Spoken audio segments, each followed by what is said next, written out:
Welcome to Exposure on Writing in Prison. My name is Kate Meissner. I am the Prison and Justice Writing Program Director at PEN America, and I'm so happy to see you all here at this World Voices Festival event. So, without further ado, I'm very excited to welcome our amazing readers who have stepped in for the writers that can't be here to bring their work to you, and I'm so grateful to all of you for being here.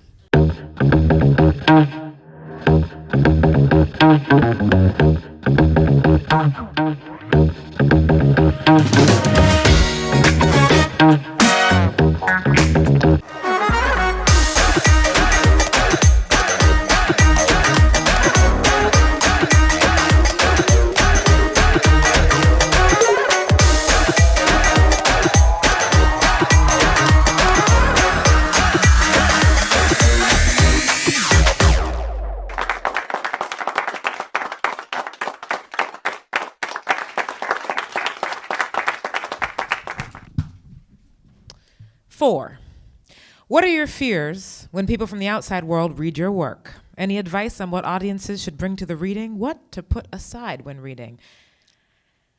My fear of judgment encompasses public opinion. Everyone's crime is public record. I was pregnant, 19, when I killed my fiance. I'm pro-life. I don't believe in abortion as a birth control. It was my first pregnancy, and I was facing life imprisonment. Still, some people felt I had no regard for human life to have had an abortion. I'd been horribly abused as a child and then adopted into a good home. I couldn't put our child through that uncertainty in addition to killing his dad. I am a murderer, but also a Christian. Biblically, David was a premeditated murderer to get Bathsheba. Moses and Paul were also murderers my Creator redeemed. I have assaulted people while in prison, and I lived a hand-to-mouth existence. What if no one understands the downward spiral, positive changes, and hope for freedom? Even if paroled, I'll never be finished accounting for my crime with explanations to landlords, employers, and a significant other. 6, how has being incarcerated affected your writing rituals or style?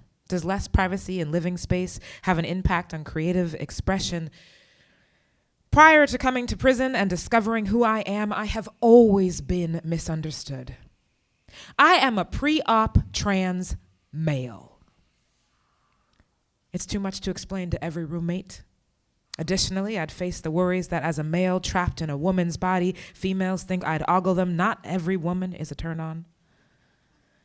No privacy has meant many distractions from balancing life and creative expression. It can be like trying to study at a bus station or living in a chicken coop. It's difficult to formulate thoughts when your bunkie is rude and flatulent. 5, writing in prison can often be exposing. How do you deal with the heightened risk of writing while incarcerated? I have been incarcerated 32 consecutive years in 3 states, 6 prisons, and turned down by the parole board 4 times on this life sentence for killing my fiance. Writing in prison is exposing because it is a microcosm society. High-profile cases are readily discussed. Your writings are easily interpreted into situations of your surroundings. Everyone knows, without naming names, the woman that hung herself because her lover in the prison was going back to her ex. Many times I have written things barred from being sent out due to inflammatory, inciting language. Yet I haven't asked anyone to do anything. I have just informed people of situations. Writing what I think or feel, even momentarily, has cost me parole. I have been called a whistleblower, rat, and or snitch reporting excessive violent incidents. You literally can't afford a bad day. Administrators don't take kindly to you bashing their system, even though it's not a personal commentary on any particular person. Let's not forget that you are at an officer's mercy for rule violations who may write their own rendition of events. It is a struggle to write when you write under the threat of Miranda, that everything you say can and will be held against you, even if you're not acting as a criminal, but a journalist of your own life. I've come to terms with the fact that I will not be able to write a book unless commissioned, and it gets sent out chapter by chapter, sometimes page by page.